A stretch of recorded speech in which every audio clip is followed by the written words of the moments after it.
Boa noite, meus irmãos. Quero saudar a todos com a graça e a paz do Senhor Jesus. Nós vamos dar início à nossa celebração nessa noite. Eu quero convidar vocês a se colocar em pé nesse momento. Nós estaremos orando, entregando esse tempo aqui nas mãos de Deus. E antes de orarmos, eu convido você a abrir comigo no Salmo 134. Livro dos Salmos 134.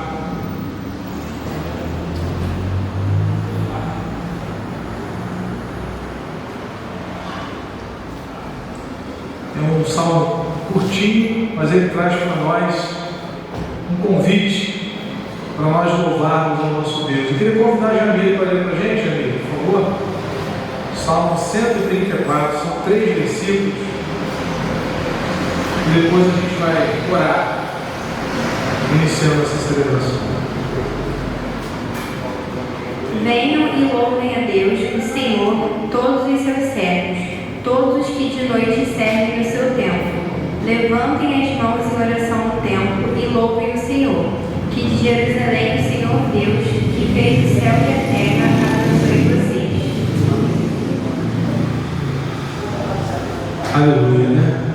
Veja o convite aí da palavra de Deus: bendigam o Senhor, todos vocês, servos do Senhor, que se encontram na casa do Senhor nas horas da noite, né? Então nós estamos cumprindo exatamente o que o salmista está declarando aqui, né?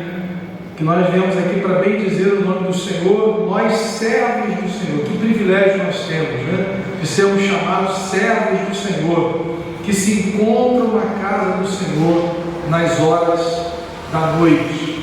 No versículo 2 ele diz: levantem as mãos para o santuário e bendigam o Senhor, né? Levantar as mãos era uma atitude de rendição, de reconhecimento de quem Deus é, né?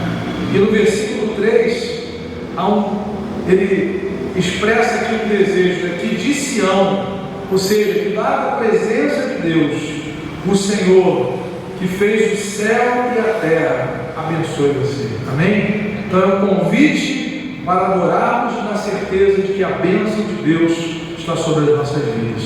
Então, irmãos, é isso que nos traz aqui nessa noite, bem dizer o nome do Senhor, porque nós somos servos do Senhor. Amém? Vamos orar então. Senhor, muito obrigado, Senhor, por estarmos aqui na tua casa, como disse o salmista, nas horas da noite, para juntos bendizermos o nome do Senhor. Levantamos as mãos para o santuário, nós reconhecemos, ó Pai, que o Senhor é digno de ser adorado. Tu és o santo, único, maravilhoso Deus, que merece toda a adoração. Ó Pai, nós pedimos que de Sião, que do teu santo trono, o Senhor nos abençoe. O Senhor que fez os céus e a terra, derrame as suas bênçãos sobre nós, sobre o seu povo, sobre a sua igreja, sobre a nossa nação, Pai, para o louvor da tua glória. Muito obrigado, Senhor, por essa oportunidade. Muitas pessoas gostariam de estar na tua casa, mas estão impossibilitadas.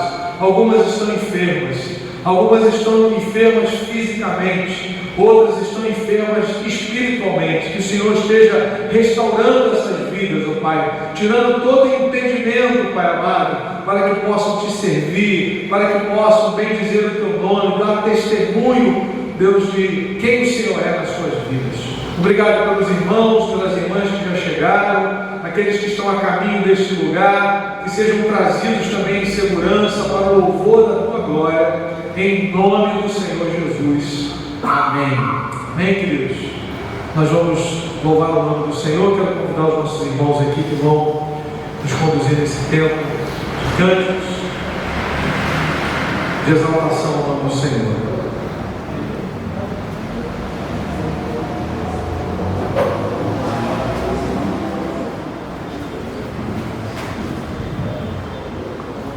Graça e paz, igreja, amém? Ainda de pé, vamos estar juntos, engrandecendo o nome desse Senhor Jesus Cristo, que só Ele é digno de toda a honra, de toda a glória, de todo o louvor.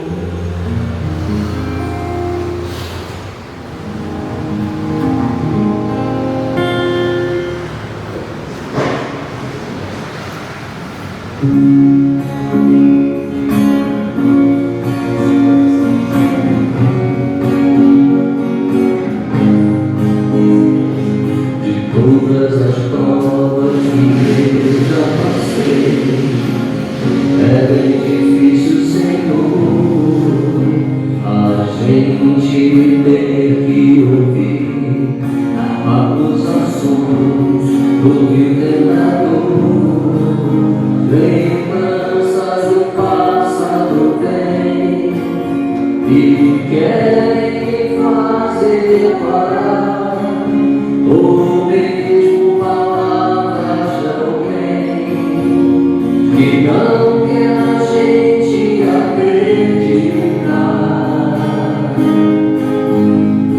E quase parando sem força e vigor, a gente lê a palavra e encontra bastante poder para vencer e continuar a jornada e ver que o passado ficou para trás, pois Cristo na cruz tudo já venceu e sabe que dele não lembra mais. Eu canto pra glória de Deus, nenhuma condenação há para quem está em ti, Jesus, cuja vida coberta está pelo sangue que desceu na cruz. É certo que provas virão, investidas no vil tentador, mas nenhuma condenação há para quem está em ti, querido Senhor.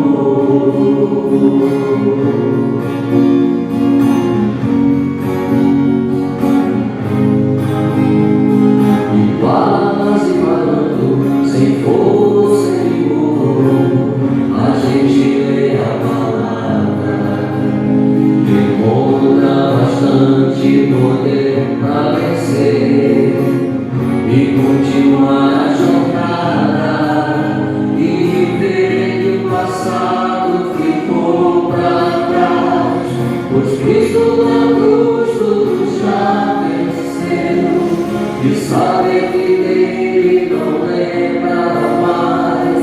Eu canto pra glória de Deus, nenhuma condenação há para quem está em ti, Jesus, cuja vida coberta está pelo sangue que desceu na cruz. É certo que provas virão, investidas no vil tentador, mas nenhuma condenação há para quem está em ti, querido Senhor. Nenhuma condenação há para quem está em ti, Jesus, cuja vida coberta está pelo sangue que desceu na cruz. É certo que provas virão, investidas no vil tentador, mas nenhuma condenação há para quem está em ti, querido Senhor.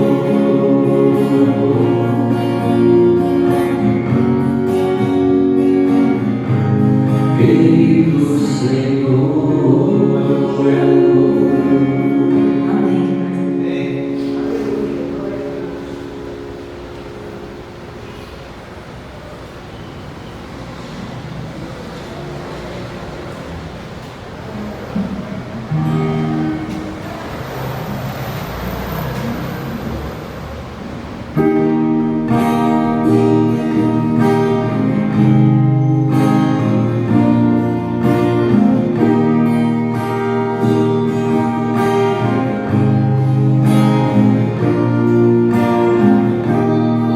Eu não preciso ser reconhecido por ninguém.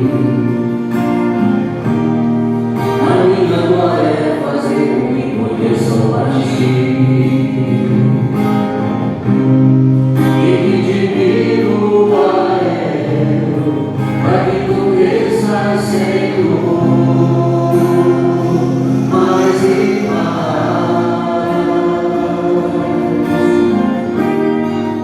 como será vez que cobro o rosto ante a ti.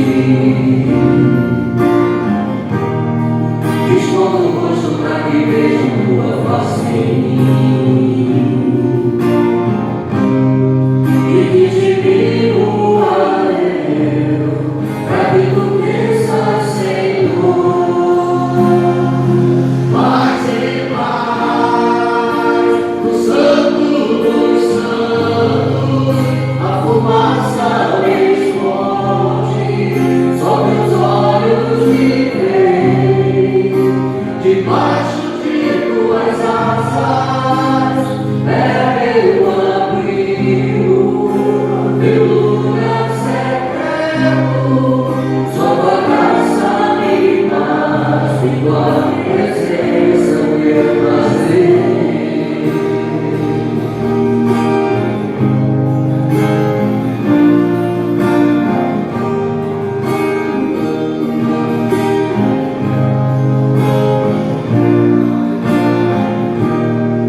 Eu não preciso ser reconhecido por ninguém. A minha glória é fazer com que conheçam a ti, e que te digo a eu, para que tu cresças, Senhor, mais e mais. E como será que te cobro o rosto ante a ti? Escondo o rosto para que vejam tua face em mim,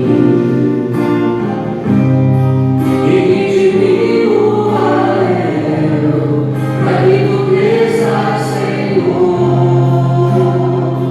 mais e mais, do Santo dos Santos, a fumaça me esconde, só teus olhos me veem, debaixo de tuas asas, é meu abrigo, meu lugar secreto, só tua graça me basta, e tua presença é meu prazer.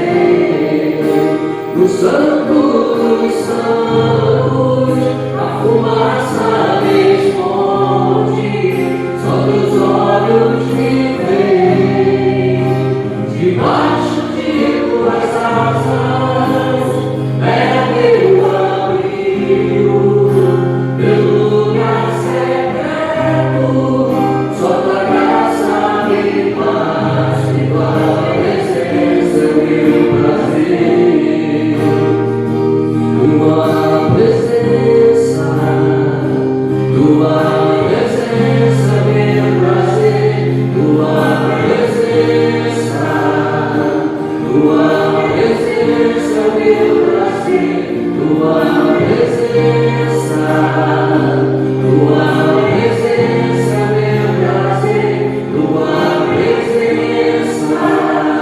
tua presença, meu prazer. O Santo dos Santos, a fumaça me esconde, só teus olhos me veem, debaixo de tuas asas, é meu abrigo, meu lugar secreto, só tua graça me basta, e tua presença meu prazer. Só tua graça me basta, e tua presença meu prazer. Só tua graça me basta, e tua presença meu prazer.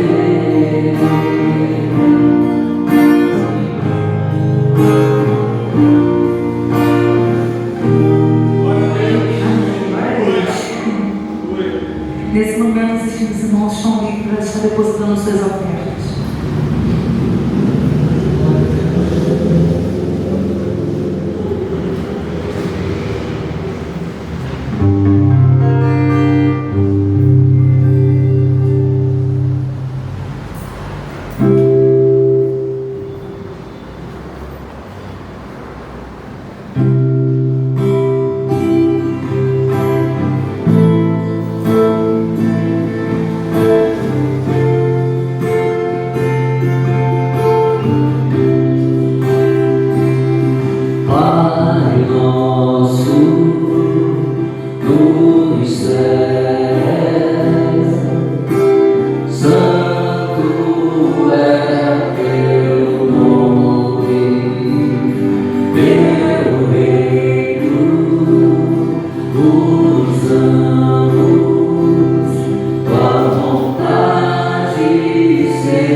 Glória a Deus. Bom estarmos aqui na casa do Senhor, né? Nós lemos no Salmo 134, no início do culto: bendito seja o nome do Senhor, e é um convite a louvarmos o nome do Senhor. E o salmista diz: louvai servos do Senhor que estão na casa do Senhor nas horas da noite, né? Então era um salmo que era utilizado no culto vespertino, né? Nós estivemos aqui pela manhã, celebramos ao Senhor, participamos da mesa, almoçamos juntos, né? Que oportunidade estarmos aqui na casa de Deus. Hoje à tarde Deus me deu uma oportunidade, né, de estar novamente ali na casa da Fernanda, e o Senhor me deu um texto em Efésios capítulo 3, verso 20, que diz que aquele que é poderoso para fazer infinitamente mais do que pedimos ou pensamos, né? A gente olha para a Fernanda e vê ela se recuperando, rompendo todos os prognósticos, todos os diagnósticos, né? Lendo a palavra de Deus, tendo fome de Deus. A gente vê que o nosso Deus é poderoso, né? Ele é poderoso para fazer infinitamente mais, não mais, mas infinitamente mais do que pedimos ou pensamos, conforme o seu poder que opera em nós. Amém, irmãos? Então o poder de Deus está operando nas nossas vidas, operando na vida da igreja, operando na vida dos nossos queridos, e nós temos que confiar nisso. Então eu quero agradecer a Deus pelo que eu vi hoje à tarde, antes de vir aqui para a igreja, e você tem orado, você tem experimentado o cuidado do Senhor. Então esse é o momento da gente agradecer a Deus. Agradecer a Deus pelo favor dEle, né? Agradecer a Deus pelas oportunidades que Ele nos tem dado de servirmos ao Senhor. Há muitas pessoas que gostariam de estar aqui, mas estão impossibilitadas pela enfermidade, não somente física, mas também espirituais, irmãos. Então, a gente tem que orar por aqueles que não estão caminhando na casa do Senhor, mas devemos agradecer a Deus porque Ele nos tem dado essa graça. E muitas pessoas deixam passar essa oportunidade, né? Eu me lembro da dona Laíde, a gente saía muito para levar ceia durante a semana, e íamos nas casas daquelas pessoas já com idade muito avançada. Ela falava: pastor, vai ser muito triste para mim o dia que eu não puder estar aqui na casa do Senhor, né? Dona Laíde morreu com o Senhor, né, servindo ao Senhor. Enquanto ela teve saúde e graça, ela veio para a casa de Deus. Então hoje a gente sente a ausência de alguns irmãos, da irmã Heloísa, por exemplo, que já não sai de casa, que tem a sua limitação. E a gente ora por essas pessoas, a gente faz visita, de vez em quando a nossa célula acontece lá, né? Enfim, mas estou falando isso porque a gente precisa ser grato, né? Pelas oportunidades que nós temos de servir, e às vezes parece que é muito normal, né? A gente pode vir quando a gente quer, a gente tem a facilidade, e às vezes nós deixamos passar as oportunidades. Mas graças a Deus que nós estamos aqui nessa noite. Estou vendo a Marcinha ali, estava sentindo falta dela, mas ela está aqui agora, já é uma avó, né? Já é avó também. Então vamos agradecer. Você quer agradecer a Deus pelas bênçãos do Senhor na sua vida? Fique de pé no seu lugar. Vamos louvar o Senhor, vamos louvar a Deus pela oportunidade que temos de servi-lo, de podermos levar a palavra. Hoje nós ouvimos um testemunho de alguém que está num lugar que tem restrições, né? Deus tem operado ali também no Oriente Médio, mas nós temos essa liberdade. Não sabemos por quanto tempo ainda teremos, mas nós ainda temos essa oportunidade de deixar a porta aqui aberta. Não precisamos ter preocupação, né? Os cultos são transmitidos, né? Hoje nós tivemos que suspender a transmissão um pouquinho quando ele foi falar do país onde ele está, e também ele está indo para um outro país, né? Ali é um momento de passagem, ele está indo para uma outra situação mais tensa ainda, né? Mas nós ainda temos essa liberdade. Tem pessoas que assistem os cultos, as transmissões em um outro momento, e às vezes ligam para nós e comentam, né? Como Deus tem falado aos seus corações. Então a gente não sabe, a semente que quando ela é lançada, você não sabe qual é que vai frutificar. Então nosso papel é continuar semeando, amém, irmãos? Servindo ao Senhor com alegria. Deus e Pai, obrigado, Senhor, pelo teu favor nas nossas vidas, Pai. Nós não temos palavras, ó Deus, para expressar a gratidão do nosso coração, em termos a alegria de pertencermos ao Senhor, de sabermos que a nossa vida está nas tuas mãos, Senhor amado, de que, ó Pai, tudo que esse mundo busca de significado, de importância, de propósito, nós encontramos em Cristo Jesus. Nós não estamos à procura de significado, seja nas coisas materiais, seja no sucesso, seja no aplauso, seja na aprovação humana, porque em Cristo nós já fomos aceitos, Pai, por aquilo que Cristo fez, por quem Jesus é na nossa vida. Nós temos um Salvador que nos justificou diante do Pai, por isso nosso coração descansa em Ti, Senhor. Louvado seja o Teu nome. Obrigado pela oportunidade de servirmos ao Senhor, Pai, com liberdade de abrir a palavra, de pregar o Evangelho, de celebrarmos o nome que está acima de todo nome. Recebe, Senhor, a gratidão de cada irmão aqui agora que está em pé. O Senhor sabe, Pai, que cada um tem expressado do Teu favor nessa hora, o reconhecimento de que o Senhor tem cuidado. Eu te louvo pela vida da Fernanda, Senhor, pela obra que o Senhor tem feito na sua vida. Todos os prognósticos foram jogados fora, Senhor. A palavra da medicina é: vai para casa, vai se despedir da sua família, mas ela está sendo cuidada por Deus Todo-Poderoso. Oh, Deus amado, ela está se recuperando, ela está lendo a Tua palavra, ela está se alegrando no Senhor. Hoje ela disse que ela está entendendo as coisas do Senhor, Pai amado. É o Espírito Santo que explica para nós as coisas espirituais se discernem espiritualmente. Então o Teu Espírito está trabalhando, Senhor amado, e nós te louvamos. Continua, Pai, aprofundando, Pai amado, a intimidade intimidade dela contigo, Senhor. E nós cremos na cura total, Senhor. Nós cremos na cura sobrenatural, Deus amado. Assim como tu fizeste na vida do pai do Carlinhos, meu Pai amado, tirando ele daquele estado terminal, daquele câncer, e dando para ele anos de vida ainda na tua presença. Nós cremos na vitória na vida da Fernanda. Nós cremos na vitória, Senhor, na vida de cada irmão, Pai amado, que tem buscado a sua face. Toma a tua igreja, Senhor, desde os pequeninos até os anciãos. O Senhor conhece cada um, Pai. Visita com graça a irmã Leonisa, a tia Nilce, Senhor, a irmã Irani, Pai amado. Obrigado pelo seu Rubem que veio hoje de manhã para a tua glória.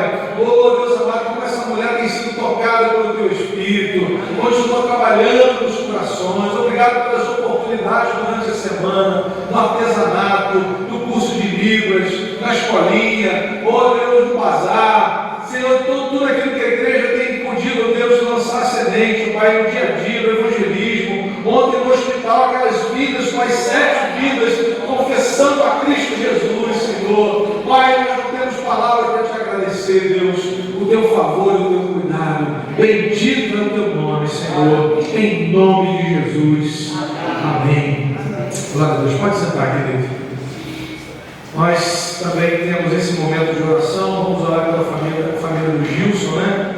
Faleceu o pai do Gilson. Vamos pedir a Deus que venha consolar o coração dessa família. Se você tem motivo de oração, eu queria que você colocasse o pé na sua vida agora, em nome de Jesus, pedindo ao Senhor a bênção dele sobre você, sobre a sua casa, para a glória do Senhor, né? Que Deus esteja cuidando de cada um de nós, nos sustentando em nossa caminhada, né? Como é bom confiarmos naquilo que a palavra diz, né? Que nós podemos entregar tudo nas mãos de Deus. Ao hino antigo que nós cantávamos, tudo entregarei,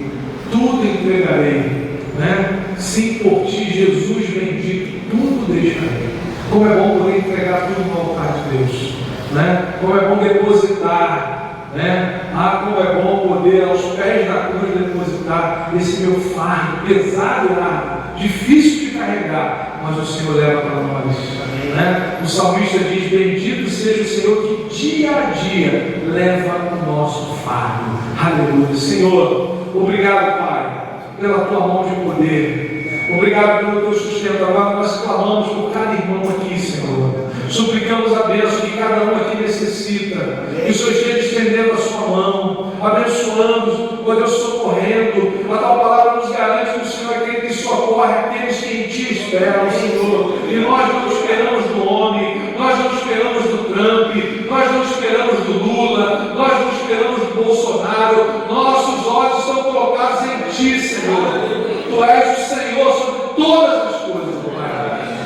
E nós entregamos cada irmão aqui, Senhor. Nessa hora eu quero entregar a saúde da Tássia nas tuas mãos. Abençoe ela, o bebezinho que está sendo gestado ali. Abençoe a Bruna também, Senhor. Abençoe, Senhor Deus, cada irmão que está passando por uma adversidade. Que a tua mão de graça se estenda em favor de cada um. Traz o teu socorro, traz a tua cura, Senhor amado. Pedimos pela conversão dos nossos queridos que ainda não conhecem o Senhor. Pai, pedimos pela tua igreja, pelos desafios da igreja. Colocamos a obra desse prédio, essa nova fase agora, Senhor. Que o Senhor esteja suprindo as necessidades.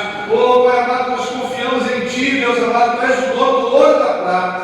Que o Senhor esteja mobilizando o coração do teu povo, para que possamos concluir essa obra para o louvor da tua glória. Abençoa-nos, ó Pai. Abençoa o teu povo, Pai. Abençoa as famílias da tua casa, os casamentos, ó Pai. Aqueles que estão passando lutas nos seus relacionamentos. Que o Senhor venha acudir, socorrer, Deus, trazer a vitória. Entregamos o encontro de casais no final do mês. Pedimos a tua bênção, que haja conversão, que haja crescimento. Que o Senhor repreenda todo o mal, Deus amado. E que o teu nome seja glorificado mais uma vez. Recebe a nossa adoração, Pai. Recebe o nosso louvor em nome de Jesus. Amém. Pode sentar, querido. Quero somente lembrar os irmãos que no próximo domingo nós teremos uma mudança no nosso horário. Nós teremos aquele café da manhã do Dia dos Pais, surpresa, né, André? Então nós teremos aí às 8 horas o nosso diácono Marcelo, seminarista Marcelo, pediu para anunciar que a reunião de oração vai ser aqui durante o café mesmo. Vai ter um tempo de oração ali, e a gente vai estar juntos ali com a graça do Senhor, e o nosso culto começa mais cedo, né? Os irmãos, aqueles que vão se deslocar para almoçar com seus pais, nós teremos essa oportunidade no próximo domingo, em nome de Jesus. No dia 16, irmãos, nós teremos a celebração dos 170 anos da nossa denominação lá na Pedra de Guaratiba. O culto será na parte da manhã, né? Vai ter almoço lá na Pedra, aqueles que quiserem almoçar lá, e nós vamos ter a celebração lá no dia 16. E à tarde nós teremos aqui o chá do Despertadela, né? A simultânea aí está mobilizando. Depois, todo ano tem um cultão aqui na igreja, então os recursos desse chá são exatamente para o cultão. Tem os desafios lá, tem o lanche, enfim, né? Tem alguns compromissos. E o chá, quando você vem para esse chá, você abençoa, você está investindo também no avanço desse ministério tão importante de intercessão na casa do Senhor, né? Mães de joelho, filhos de pé, né? A simultânea é representante aqui, mas nós temos as velas aqui da igreja que oram toda semana, intercedem. Na verdade, oram todo dia, né? Mas durante a semana tem um encontro, tem um momento de oração em que elas se reúnem, né? Para buscar o Senhor em favor dos seus filhos. Amém, queridos? Muito bem, meus irmãos, nós estamos estudando a primeira carta de Paulo aos Coríntios. Estamos já agora no capítulo 7. Eu quero convidar você a abrir comigo a sua Bíblia no capítulo de número 7.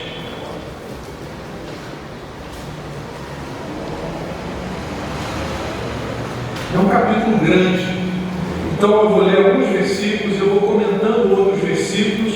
Eu recomendo que você leia depois todo esse texto, né? São 40 versículos em que Paulo vai estar tratando aqui do casamento, Paulo vai estar tratando aqui do celibato, Paulo vai falar sobre o divórcio, Paulo vai falar sobre mudanças nas circunstâncias da nossa vida, mas ao mesmo tempo ele vai falar de algo que não muda, né? Que é a prioridade desse texto que a gente vai estar refletindo aqui. Ele fala das circunstâncias que mudam, ele fala de uma situação que não muda, né? E que mantém a nossa vida no caminho do Senhor. O texto diz assim: quanto ao que vocês me escreveram, é bom que o homem não toque em mulher. Digo que por causa da imoralidade, cada homem tenha a sua esposa, e cada mulher tenha o seu próprio marido. Que o marido conceda à esposa o que lhe é devido, e também de igual modo a esposa ao seu marido. A esposa não tem poder sobre o seu próprio corpo, e sim o marido. E também de igual modo o marido não tem poder sobre o seu próprio corpo, e sim a esposa. Não se privem um ao outro, a não ser talvez por mútuo consentimento, por algum tempo, para se dedicarem à oração. Depois retomem a vida conjugal, para que Satanás não tente em vocês por não terem domínio próprio. Digo isso como concessão e não como mandamento. Gostaria que todos os homens fossem como eu. No entanto, cada um tem de Deus o seu próprio dom, um na verdade de um modo, outro de outro. E aos solteiros e às viúvas, digo que lhes seria bom se permanecessem no estado em que também eu vivo. Mas se não conseguem se dominar, que se casem, porque é melhor casar do que arder em desejos. Aos casados ordeno não eu, mas o Senhor, que a mulher não se separe do marido, mas se ela se separar, que não se case de novo, ou que se reconcilie com o seu marido, e que o marido não se divorcie da sua esposa. Aos outros digo eu, não o Senhor: se algum irmão estiver casado com uma mulher não crente, e esta concorda em morar com ele, não se divorcie dela. E se uma mulher estiver casada com um homem não crente, e este concorda em viver com ela, que ela não se divorcie do marido. Porque o marido não crente é santificado no convívio da esposa, e a esposa não crente é santificada no convívio do marido crente. Se não fosse assim, os filhos de vocês seriam impuros, porém agora são santos. Mas se o não crente quiser separar-se, que se separe. Em tais casos não fica sujeito à servidão, nem o irmão, nem a irmã. Deus chamou vocês para viver em paz. Pois você, ó mulher, como sabe se salvará o seu marido? Ou você, ó marido, como sabe se salvará a sua mulher? No mais, que cada um ande segundo o que o Senhor lhe concedeu, conforme Deus o chamou. É isto que eu ordeno em todas as igrejas. Foi alguém chamado estando circunciso? Não desfaça a circuncisão. Foi alguém chamado estando incircunciso? Não se faça circuncidar. A circuncisão em si não é nada, a incircuncisão também nada é, mas o que vale é guardar os mandamentos de Deus. Cada um permaneça na vocação que foi chamado. Você foi chamado sendo escravo? Não se preocupe com isso. Mas se você ainda pode tornar-se livre, aproveite a oportunidade.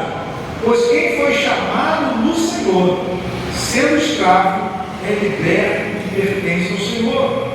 Do mesmo modo, quem foi chamado sendo livre, é escravo de Cristo. Vocês foram comprados por preço. Não se tornem escravos de homens. Irmãos, cada um permaneça diante de Deus na condição em que foi chamado. Amém, meus irmãos? Deus nos abençoe com a leitura da sua palavra. Irmãos queridos, nós temos visto que Paulo exortou essa igreja e temos desde o primeiro capítulo visto isso.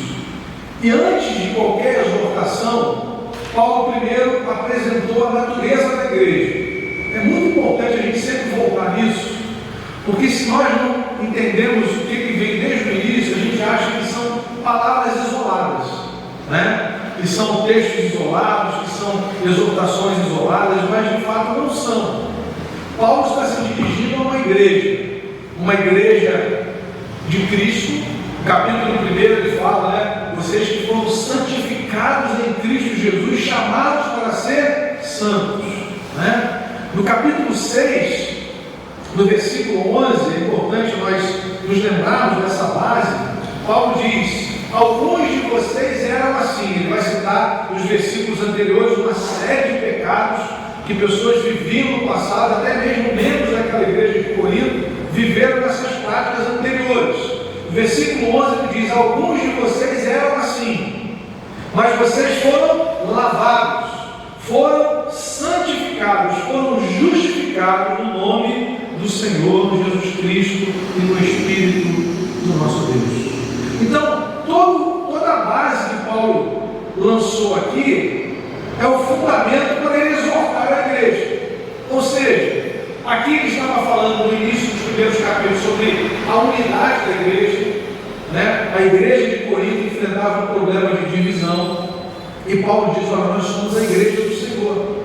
Quem é Paulo? Quem é Apolo? São apenas servos. Então ele está corrigindo os problemas da igreja, né? Ele não está presente, a gente está escrevendo essa carta, é como se fosse uma carta pastoral, para orientar aqueles irmãos. Ele foi instrumento de Deus na fundação daquela igreja, lá em Atos 18, ele funda a igreja, ele prega o evangelho ali. Ele queria sair dali, o Senhor falou assim: Paulo, tem muita gente nessa cidade, permanece aí. Ele ficou mais 1 ano e meio pregando, e a igreja foi sendo fundada. Mas é uma igreja complicada, porque é uma igreja que está debaixo de forte influência do mundo, né? Já falei algumas vezes aqui, do lado de fora, da cultura lá de Corinto, eles tinham a questão dos preletores, né? Dos pregadores profissionais. Então a cidade ia lá para ouvir o seu pregador predileto.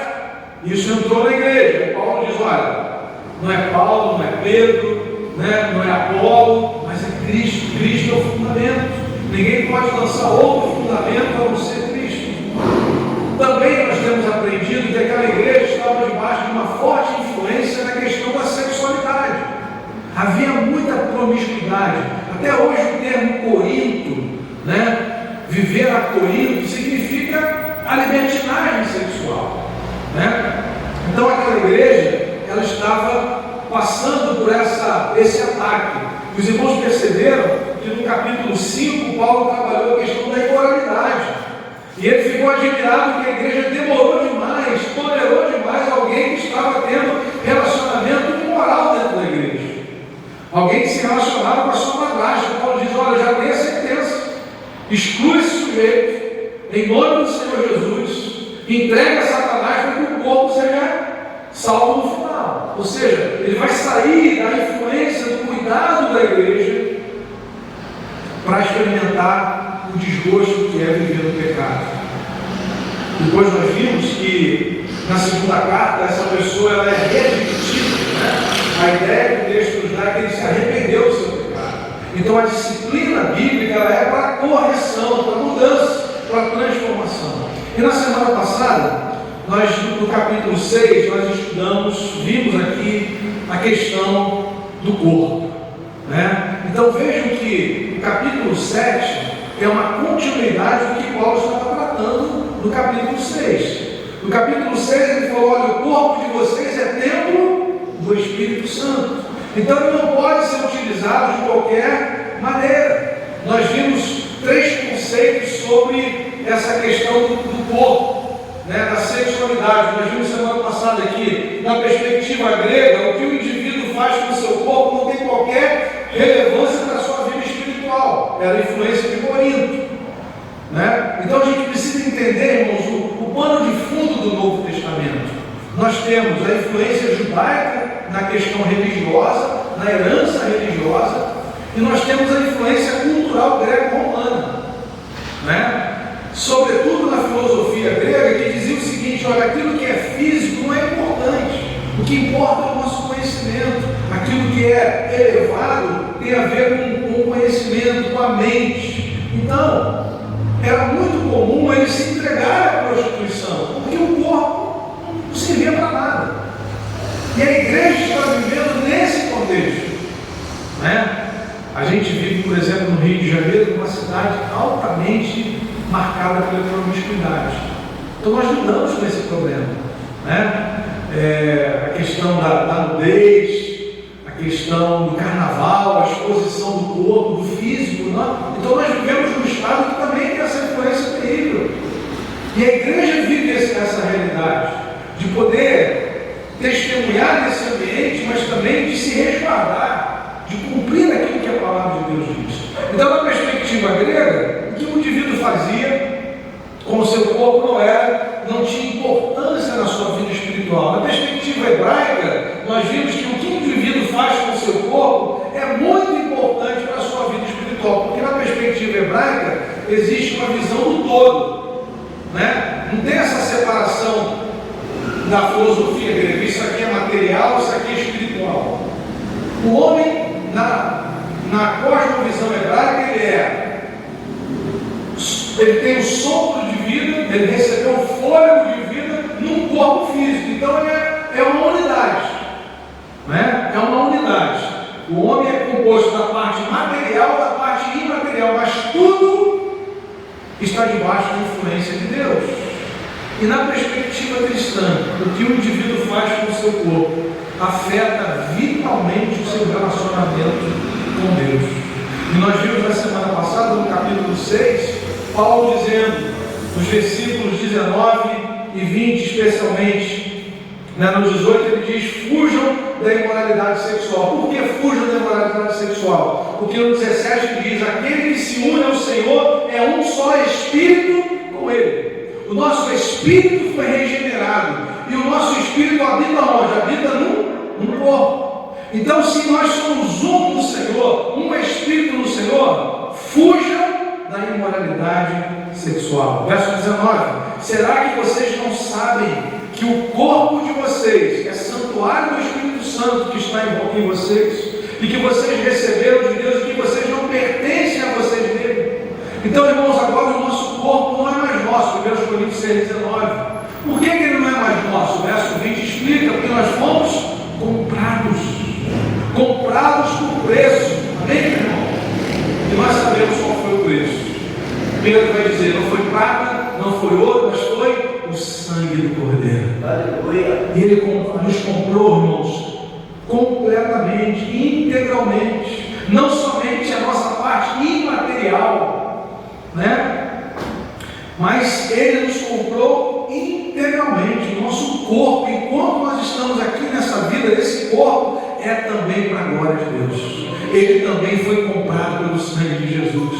Por isso ele não pode ser entregue à imoralidade, à prostituição, ao adultério, à fornicação, aos vícios.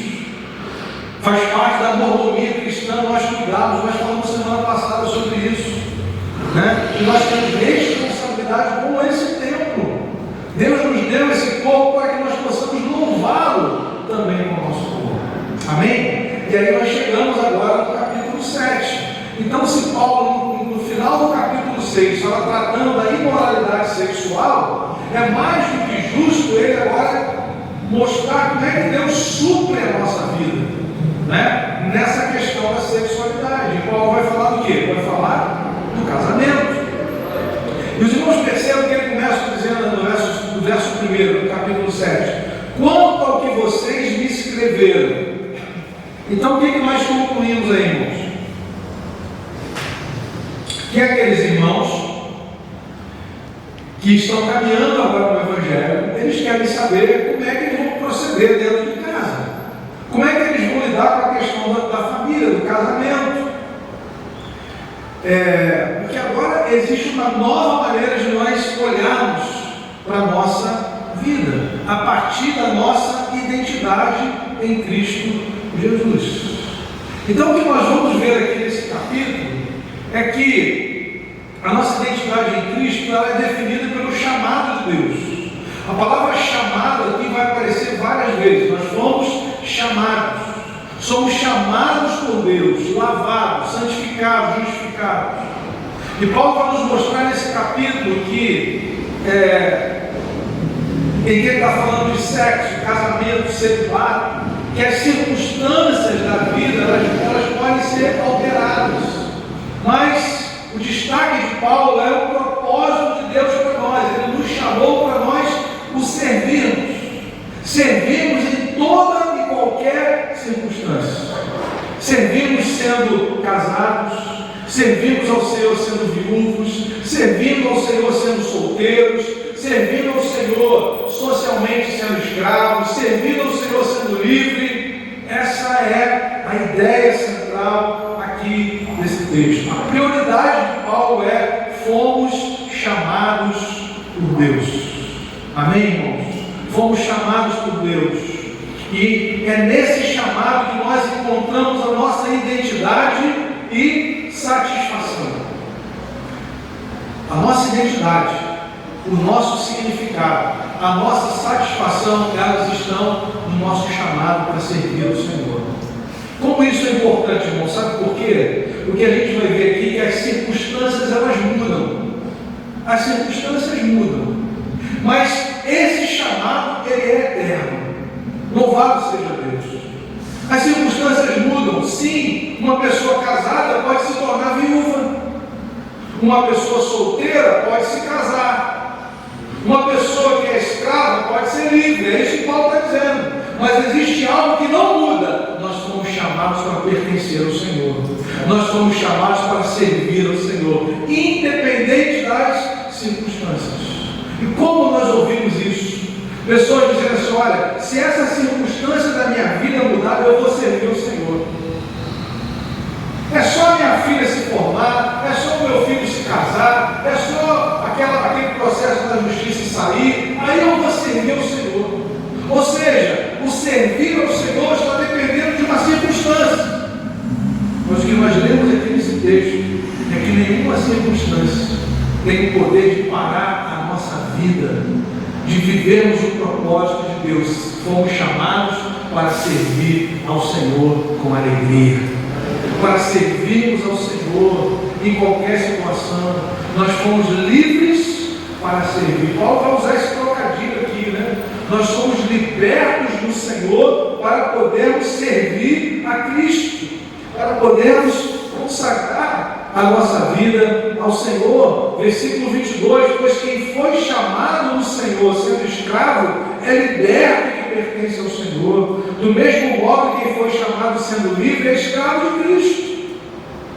Então, a ideia central é que nenhuma circunstância pode roubar de nós a nossa identidade que está em Cristo Jesus. Nenhuma circunstância. O emprego ou o desemprego, um momento favorável financeiro ou um momento de adversidade, nada pode nos impedir de servir ao Senhor. Fomos chamados a servi-lo em todas as circunstâncias. Então Paulo começa dizendo que nós fomos chamados a servi-lo no casamento, como casados. Vejam, quanto ao que vocês me escreveram, é bom que o homem não toque em mulher, ou seja, que continue solteiro. Paulo estava preocupado com as circunstâncias daquela época. Paulo não era contra o casamento, mas a gente vai perceber que em todo o capítulo ele está dizendo, se for possível permanecer como eu estou, né? A ideia de que ele não era casado, alguns comentaristas dizem que ele era viúvo, né? Enfim, por conta das dificuldades da época. Era um tempo de perseguição, era um tempo de privação, né? Era um tempo de muitas batalhas espirituais. Então Paulo está dizendo, olha, enquanto você não está casado, você tem mais liberdade de servir, mais tempo de dedicar-se ao Senhor. Essa é a ideia que ele trabalha aqui. Mas por outro lado ele diz, olha, se você não consegue se dominar, é melhor que você se case, né? Ou seja, em qualquer circunstância, a nossa prioridade é servir ao Senhor. Então a gente aprende aqui primeiramente que o casamento é desejável como um estado no qual as necessidades básicas de uma pessoa são supridas. Se vamos entrar no casamento, precisamos entender que é uma aliança, em que você agora tem compromisso com o seu cônjuge, né? Então Paulo diz aí, é bom que o homem não toque mulher. Digo por causa da imoralidade. Cada homem tem a sua esposa. Veja, no capítulo 6 ele falou da imoralidade. Então qual é a resposta bíblica para isso? É o casamento, né? Para que o homem não viva e a mulher usando o seu corpo de uma maneira que vai desonrar ao Senhor, porque agora ele está em Cristo. Paulo diz, é melhor que você se case por causa da imoralidade, né? Se você não consegue se manter nessa condição, é melhor que se case. O casamento é bênção de Deus, né? Mas ele traz compromissos, ele traz implicações. E Paulo está dizendo aí, verso 3, que o marido conceda à esposa o que é devido, e também de igual modo a esposa o seu marido. A esposa não tem poder sobre o seu próprio corpo, e sim o marido também de igual modo, o marido não tem poder sobre o seu próprio corpo, e sim a esposa. Não se privem um ao outro, a não ser talvez por mútuo consentimento por algum tempo, para se dedicarem à oração. Depois retomem a vida conjugal, para que Satanás não tente vocês por não terem domínio próprio. Então agora, se casaram, se tornaram uma só carne, né? Irmãos, a ideia do casamento é uma unidade assim, muito forte, né? Quando eu converso com jovens que estão namorando, eu reproduzo aquilo que eu aprendi lá na época do seminário, né? Tinha um diretor lá que era do Palavra da Vida, ele fazia uma pirâmide assim para a gente, né? Colocava 3 divisões, a base, um só espírito, depois uma só mente, por último uma só carne, né? Então esse é o caminho, né? Primeiro, unidade espiritual. Um cristão, ele vai compartilhar a sua vida toda com outra pessoa. Ele decidiu se casar, então ele precisa ter uma unidade espiritual, né? Então essa é a base da pirâmide, é o fundamento. Depois a unidade emocional, psicológica, uma só mente, né? Então, por exemplo, os dois estão ali namorando, pensando em se casar, e aí um quer ser missionário na África, a outra quer ser engenheira, quer ser arquiteta, quer ser dona de uma empresa no Brasil. Vai dar bom isso? Não está alinhado o propósito, né? Então, mesmo os dois sendo cristãos, às vezes não tem o mesmo propósito de vida. Um quer ter 5 filhos, outro não quer ter filho Então, para que serve o namoro noivado? Para esse afinamento, né? Um só propósito. Não, eu quero me casar, eu quero ser um missionário fora do país. E a esposa, ou vice-versa, a mulher quer ser missionária, o marido quer ser um empresário aqui no Brasil. Né? Então não estão alinhados no mesmo propósito. E por último, uma só carne. Né? Depois que estabeleceu a base de um só espírito, uma só mente, aí vem uma só carne. O mundo inverte a pirâmide. Já começa sendo uma só carne. Né? Já começa tendo intimidade sexual. E aí, querido, já perde toda a estabilidade. Porque já fica, a decisão do casamento já fica vulnerável. Você já está comprometido fisicamente. Né? Então, Paulo está nos mostrando isso. Você chegou agora à conclusão de que você vai se casar e que você agora é uma só carne com essa pessoa. Ele está preocupado com as tentações sexuais. Ele está escrevendo uma igreja que está em Corinto, uma cidade tomada pela libertinagem, uma cidade portuária, né? Com pessoas de todos os lugares do mundo, muito dadas à prostituição. Então Paulo está dizendo agora, você tem compromisso com o seu cônjuge. Você não pode privá-lo e privá-lo da relação sexual, né? Precisa haver esse cuidado. Paulo está dizendo, existe uma possibilidade de vocês interromperem a relação sexual por um período de tempo, com concessão um do outro, para se dedicarem à oração e depois voltem logo para que o diabo não tente vocês. Veja a preocupação de Paulo, né? No cuidado. A ideia aqui é que se o seu cônjuge estiver satisfeito na sua vida sexual, ele não vai procurar fora, né? Então nós não podemos ser negligentes também nesse aspecto importante do casamento, que é o relacionamento físico, né? Conjugal, que Paulo está dizendo aqui nesse capítulo. Ele continua, ele avança sobre esse tema e chega na questão do celibato. O celibato é uma opção para aqueles que creem no Senhor, mas depende de uma capacitação de Deus, é um dom. Há pessoas, amados irmãos, que vivem muito bem sozinhas, né? que tomaram essa decisão e que não trazem nenhum peso no seu coração por essa condição. E Paulo está dizendo, então você sirva ao Senhor também nessa condição, sirva ao Senhor como casado, mas se a sua escolha for essa, também não há problema. Versículo 7, gostaria que todos os homens fossem como eu, no entanto, cada um tem de Deus o seu próprio dom. Então Paulo está falando do celibato como um dom, né? E aqui, irmãos, é uma coisa importante para nós refletirmos, que é na imposição do celibato, né? Nós temos aí na tradição católica a imposição do celibato para os sacerdotes. E o celibato é um dom. O celibato não pode ser imposto.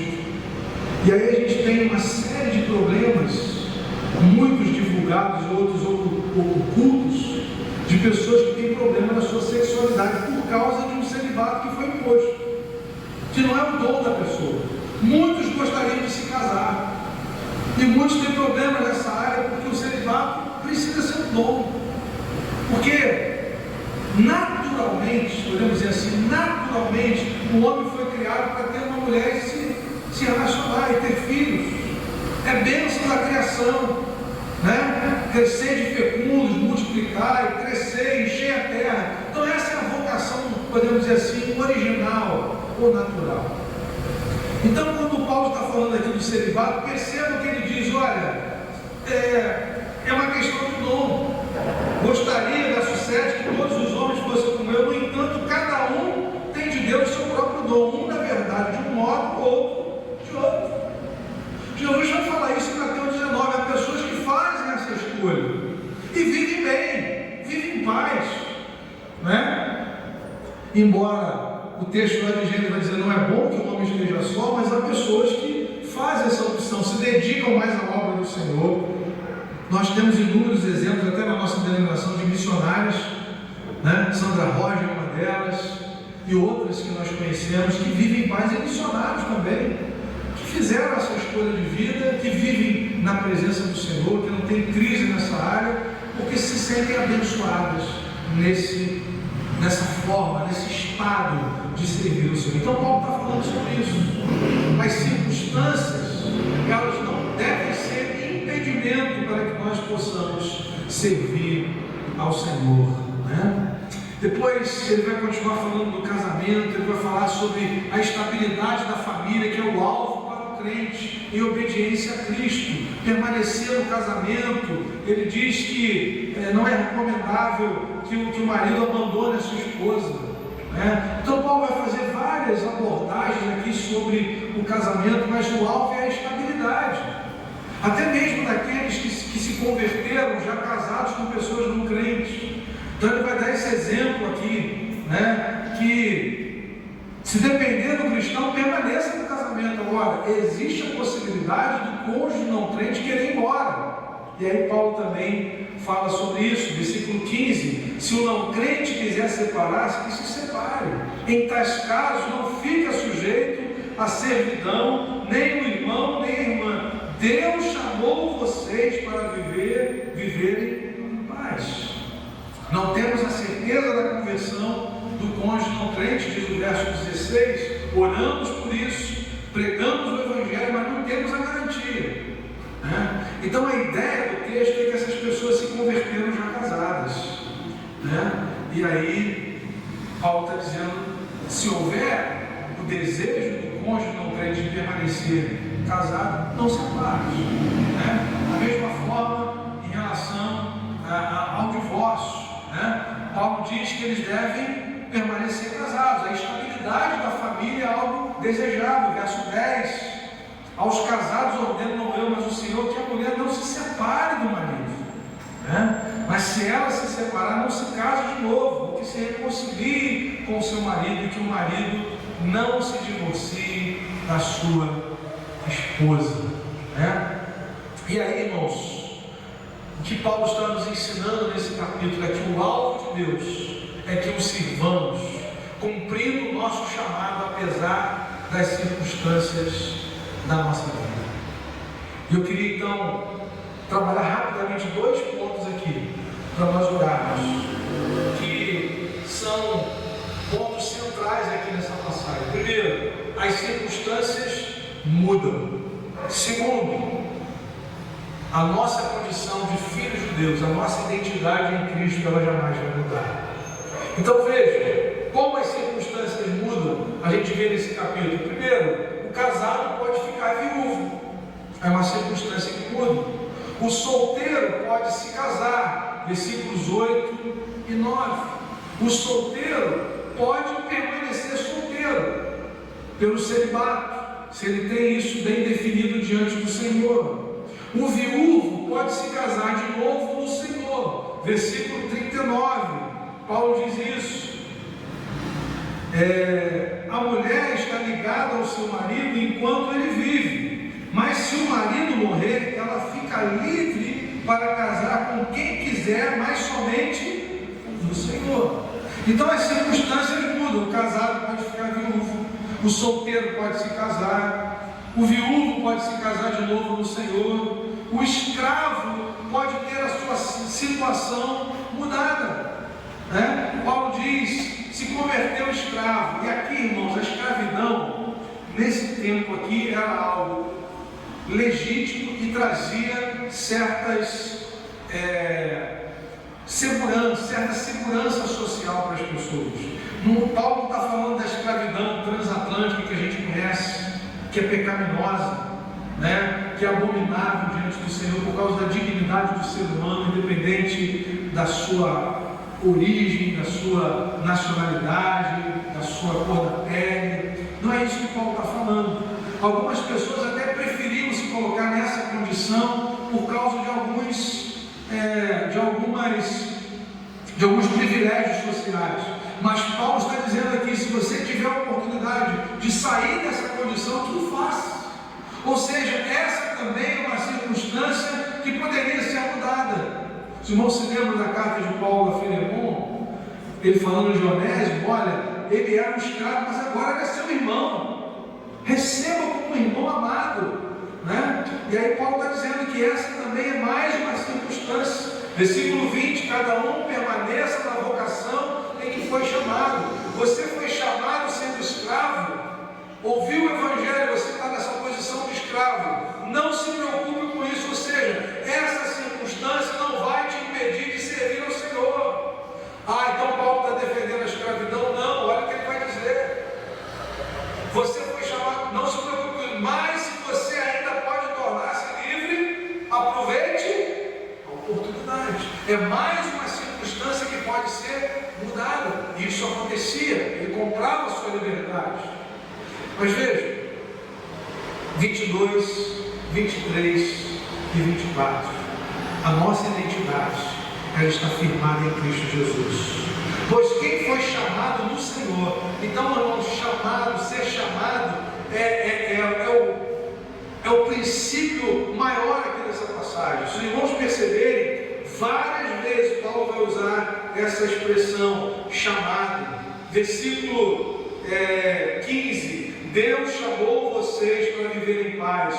Versículo 17: ande segundo o que o Senhor lhe concedeu, conforme Deus o chamou. Versículo 18: foi alguém chamado estando circunciso, foi alguém chamado estando incircunciso, né? E agora chegamos aqui no versículo 22 até o 24, que eu queria destacar aqui. Pois quem foi chamado do Senhor, sendo escravo, é liberto que pertence ao Senhor. Do mesmo modo que quem foi chamado sendo livre é escravo de Cristo. Vocês foram comprados por preço. Não se tornem escravos de homens. Irmãos, cada um permaneça diante de Deus na condição em que foi chamado. Amém? As circunstâncias, elas mudam. Eu citei várias maneiras aqui delas mudarem, mas há algo que não muda. A nossa identidade está segura no Senhor. Por quê, irmãos? Porque nós fomos chamados por Ele.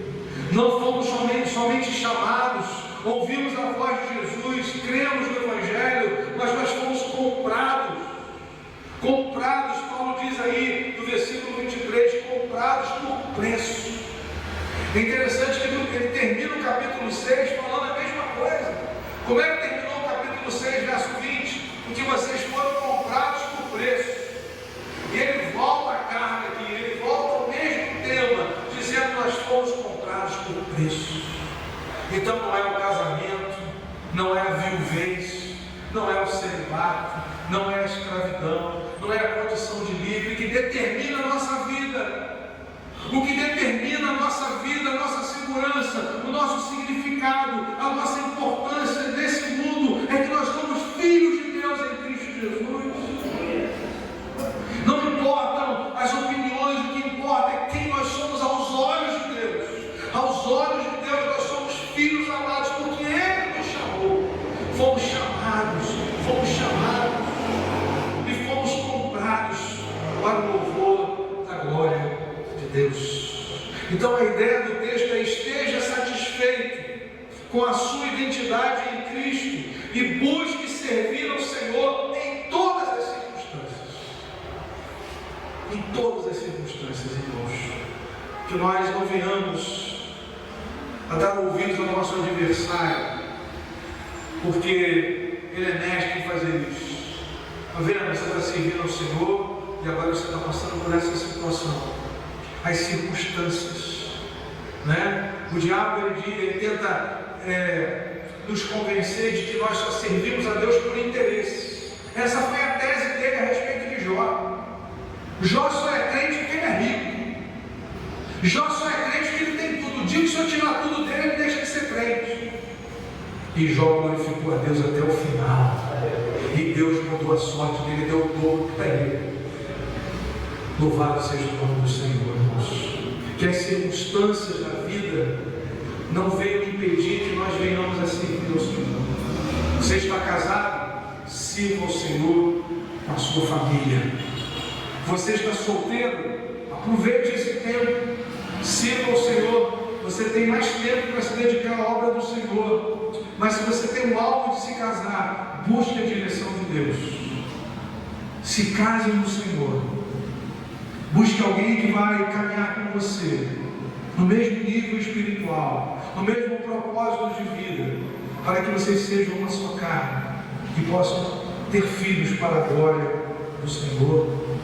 Você foi chamado pelo Senhor e você é um empregado. Glorifique a Deus nessa condição. Mas se você quer ser um empresário, você quer ser autônomo, se Deus te der essa graça, vá em frente.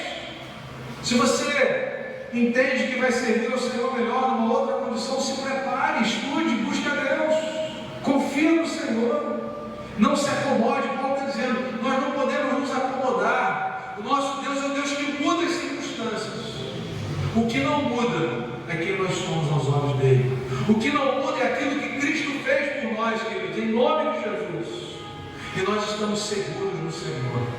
Nós cantamos nessa noite, nenhuma condenação há para quem está em Cristo Jesus. Nós cantamos nessa noite que nós entramos no Santo dos Santos, e nós só entramos no Santo dos Santos por aquilo que Cristo fez em nosso lugar.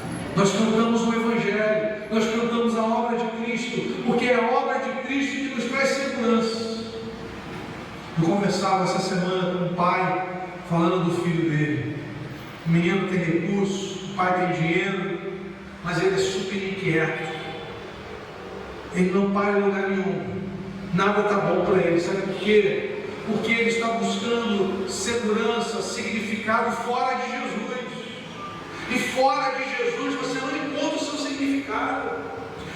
Ele não vai encontrar em outras coisas aquilo que só Jesus pode nos dar. A certeza do amor do Pai. Jesus diz assim, como o Pai me amou, eu também vos amei, e permanecei no meu amor. Nós não vamos encontrar, irmãos, em outros lugares o que só Jesus nos oferece. As pessoas estão buscando o que nesse mundo? Segurança, significado, importância. E nós só temos isso em Cristo Jesus. Porque Ele é tudo isso para nós. Ele é a nossa santificação, Ele é a nossa redenção. Paulo está falando aqui de casamento. Quantas pessoas a gente vê que estão buscando segurança em relacionamento, estão buscando plenitude na vida no outro, mas estão buscando no outro pecador. Quando pecadores se unem em casamento, tem um livro que fala isso, quando dois pecadores se casam, mais ou menos assim o título. Então, eu não posso buscar satisfação, segurança, significado no relacionamento, nem a minha esposa, porque eu e ela somos falhos. Nós só encontramos segurança, significado, importância, estabilidade, alegria plena no Senhor, porque nós falhamos. A mulher samaritana está buscando isso. Chama o teu marido. Não tem marido, é verdade. Já teve 5 e agora é um caso extraconjugal. Até que Jesus mostrou para ela que Ele é aquele que pode saciar a nossa vida.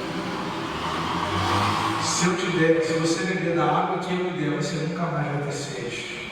Você vai encontrar a sua segurança. Você vai encontrar o significado para a sua vida. A água que eu lhe der será uma fonte a jorrar para a vida eterna. Os homens buscam, Jeremias 9 fala isso, na riqueza, na força, na sabedoria.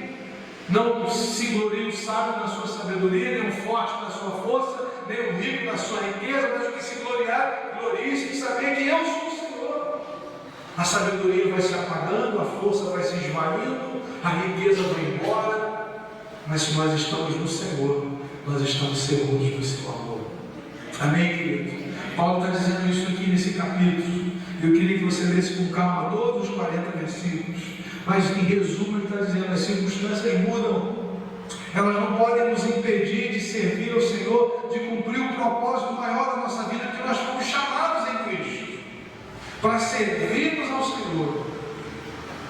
Se as circunstâncias mudam, a nossa identidade está segura em Cristo, porque aquilo que Cristo fez, Ele fez uma vez por todas. Ele pagou uma vez por todas as nossas dívidas, e agora nós somos filhos amados aos olhos do nosso Pai. Amém? Vamos orar nesse momento. Queria que você colocasse a sua vida diante de Deus, agradecesse ao Senhor, querido, porque você foi chamado.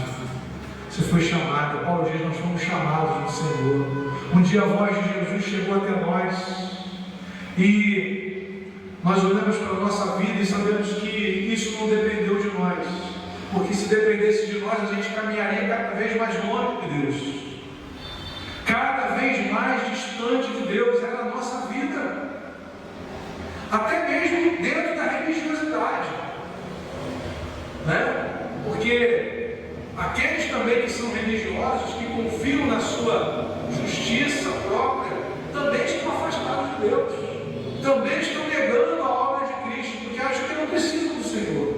Então nós não somos afastados de Deus, mergulhados no pecado, ou na bebedeira, ou na prostituição, mas também nos afastamos de Deus sendo religiosos, achando que nós damos conta, né? Pela nossa prática de boas obras. Isso também é uma afronta a Deus, porque se nós pudéssemos ser salvos pela nossa religiosidade, Deus pouparia o seu Filho amado, mas Deus entregou Jesus para nos reconciliar com o Pai, para que fôssemos comprados. E Paulo fala tanto no capítulo 6 quanto no capítulo 7 que nós fomos comprados por preço. Queria que você ficasse de pé agora, você agradecesse a Deus pelo preço que Ele pagou, pelo preço que foi pago para que você fosse comprado, para que você agora viesse para servir ao Senhor, para servir ao Senhor com alegria, independente das circunstâncias da vida, independente das situações que mudam. Nós estamos em Cristo, louvado seja Deus. A nossa segurança está no sangue do Cordeiro, a nossa segurança está no amor de Deus por nós. Nada pode nos separar do amor de Deus que está em Cristo Jesus. Nenhum diagnóstico, nenhum prognóstico, nenhuma ameaça, louvado seja Deus, nenhum tarifaço, aleluia. A nossa vida está nas mãos do Cordeiro que nos comprou. Jesus diz: aquele que vem a mim de maneira nenhuma lançarei fora. As minhas ovelhas ouvem a minha voz, eu lhes dou a vida eterna, e ninguém as arrebatará das minhas mãos. Louvado seja o teu nome, Senhor. Obrigado, Pai, porque nós fomos chamados em Cristo. Nós éramos escravos do pecado, agora nós somos escravos de Cristo, servos de Jesus Cristo, libertos, ó Pai, libertados do pecado e transformados em servos de Deus. Louvado seja o teu nome. Obrigado, Senhor, porque nós podemos servir ao Senhor na condição que nós nos encontramos. Nós temos aqui nessa noite servos do Senhor que estão casados. Nós temos aqui servos do Senhor que são viúvos. Nós temos aqui servos do Senhor que são solteiros. Mas, ó Deus, todos servem ao mesmo Senhor, independente das circunstâncias que cada um aqui tem vivido. E nós te louvamos, Senhor, porque o Senhor tem nos sustentado. Há alguns aqui que têm os seus filhos ainda em casa, alguns já têm os seus filhos que já saíram de casa, já se casaram, ou estão morando em outro lugar. Ó Deus, mas eles estão debaixo da tua bênção, morando conosco ou morando longe de nós.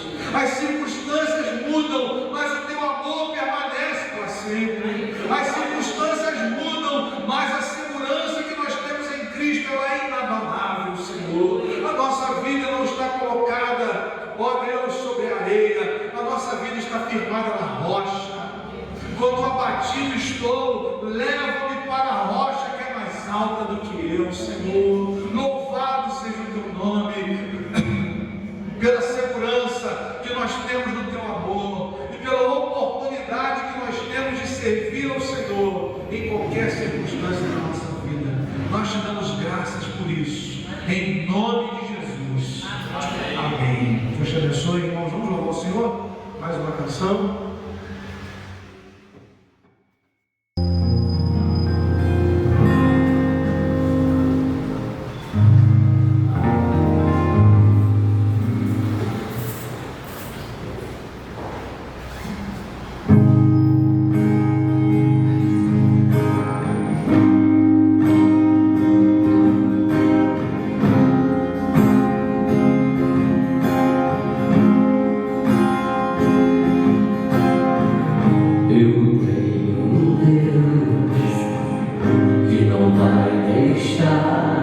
Essa luta me matar, o desespero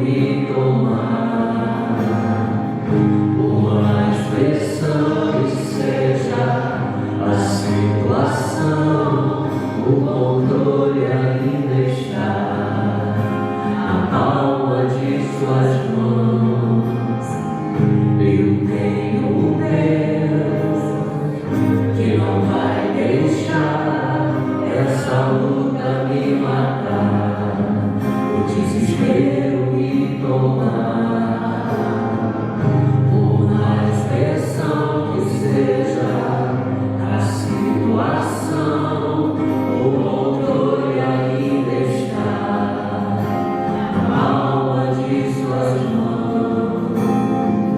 Choro dura uma noite, mas a alegria ela vem pela manhã. Eu creio, eu creio. Choro dura uma noite, mas a alegria ela vem pela manhã. Eu creio, eu creio. Ainda que a figueira não floresça e não haja fruto na vide, que o produto da oliveira pinta, todavia me alegrarei, todavia me alegrarei, todavia me alegrarei.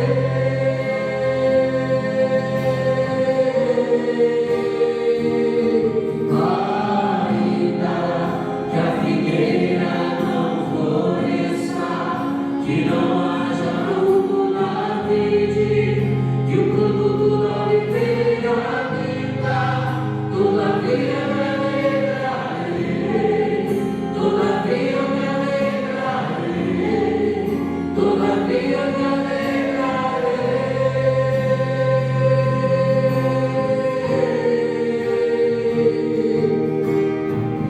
Choro numa noite, mas a alegria ela vem pela manhã. Eu creio, eu creio. Choro numa noite, mas a alegria ela vem pela manhã. Eu creio, eu creio. Ainda que a figueira não floresça, que não haja fruto na vide, que o produto da oliveira minta, todavia me alegrarei, todavia me alegrarei, todavia me alegrarei.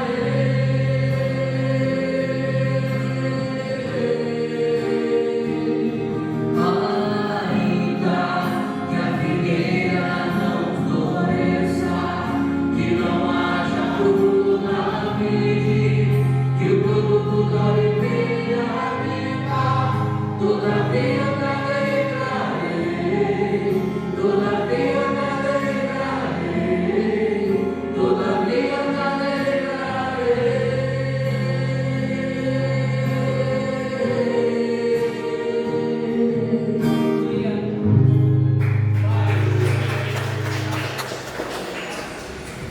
Louvado seja Deus. Pastor Alexandre vai fazer a oração final aqui, vai repetir a bênção. Temos um lanche ali atrás, é isso mesmo? Ninguém deu a boa notícia, mas eu queria encerrar. A Cristina levantou a mão lá. Deu para ver a mãozinha dela ali. Glória a Deus. Querido, que você tenha uma semana ricamente abençoada na presença de Jesus. Amém? Pai, que alegria, que privilégio podemos render graças ao Senhor, te bendizer, Deus, pelos seus benefícios, te adorar na beleza da sua santidade, porque não há outro como o Senhor, oh Deus. Obrigado, Senhor, por esse privilégio que temos de livremente podermos entrar no templo para, Deus, juntos, oh Deus, te adorar, te bendizer e ouvir a tua palavra, meditar na tua palavra, ó Deus, para termos mais entendimento, mais compreensão daquilo que é importante para nós em Ti. Obrigado, Senhor, por essa palavra viva que move em nós, moldando o nosso ser, mudando a nossa mente, transformando o nosso coração. Eu quero te louvar pela vida de cada irmão que aqui está e quero clamar ao Senhor ainda, que o Senhor, ó Deus, venha acender, incendiar o coração daqueles que não estão aqui, que não têm desejo de estar vindo, Senhor, para que eles possam ter o prazer e a alegria de buscar a face do Senhor em comunhão junto conosco, em nome de Jesus. Pai, dá-nos uma semana de vitórias, uma semana de bênçãos, uma semana também de nós possamos ser canais do Senhor para abençoar outras pessoas, seja através de palavra, seja financeiramente, seja através de uma oração, mas queremos, ó Deus, ser canais do Senhor. Nos ajude nessa tarefa em nome de Jesus. Que a graça do nosso Senhor e Salvador Jesus Cristo, o amor de Deus, nosso soberano